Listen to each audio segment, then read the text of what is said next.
Morgan Stanley just released a new note, and I think there are a few important takeaways from it. Adam Jonas writes, just back from easily the most bearish of our Tesla bull/bear lunches. Some doubted if sales grow at all this year. Most see consensus falling and AI off the table for now. Despite the overall tone at the lunch, we remain overweight, with Tesla stock offering over 80% upside from current levels, which we believe is compelling in proportion to the investment level within our US auto coverage.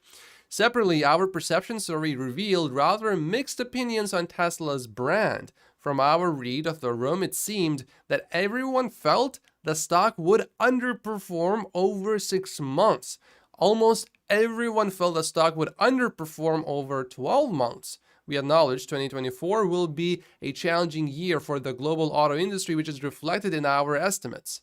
Now, I remember Morgan Stanley putting out a very similar note to this one, where they had one of these bear bull lunches, and they said that pretty much everyone thought that Tesla stock was going to go down. And that happened when Tesla stock was close to $160. And we know that Tesla stock shot up all the way to almost $300 for a moment. So everyone thought the stock was going to go down, and instead it just went straight up. So think about this. And I'm not saying this will definitely happen, but think about this. If everyone thinks that the stock is going to go down, but it's not going down, who else is going to sell the stock? Because someone has to sell for the stock to go down.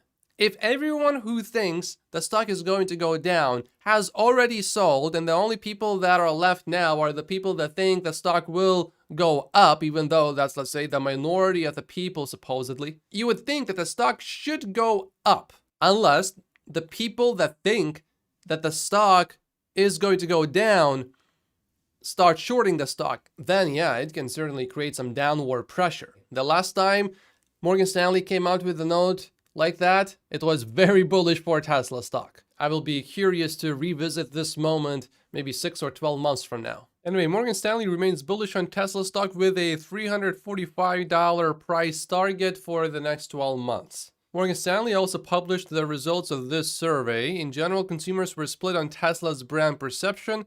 A third of the people were positive and a third of the people were negative, while 43% consider Musk's reputation to be important to their overall view of the Tesla brand. The further to the right these bubbles are, the higher the brand perception of Tesla is. And you can see that EV owners, of course, view Tesla really favorably. Probably most of these are Tesla owners anyway. But also hybrid electric owners view Tesla somewhat favorably, although it's not a very high percentage of them, only about maybe 25%.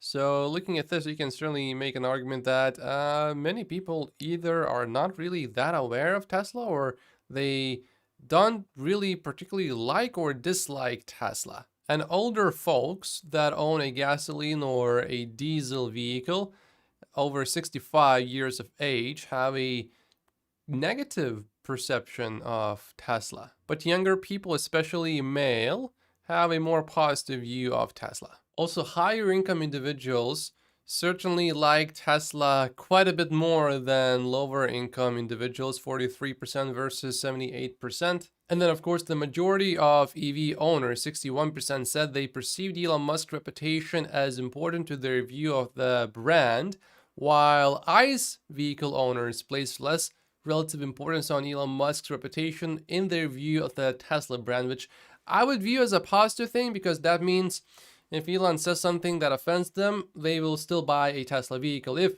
they like a Tesla vehicle. But 44% of them still thought that Elon Musk's reputation is correlated or related to Tesla's reputation as well. Bradford from Halter Ferguson Financial says, absent a recession, we are close to a low in sentiment in Tesla stock. However, with Tesla stock, never underestimate how low the sentiment can really get and how overhyped for some moment the sentiment can get. It's almost never balanced. We are always on one or the other extreme. And if you are a long-term investor, it's just important to not get caught up in the hype or the FUD.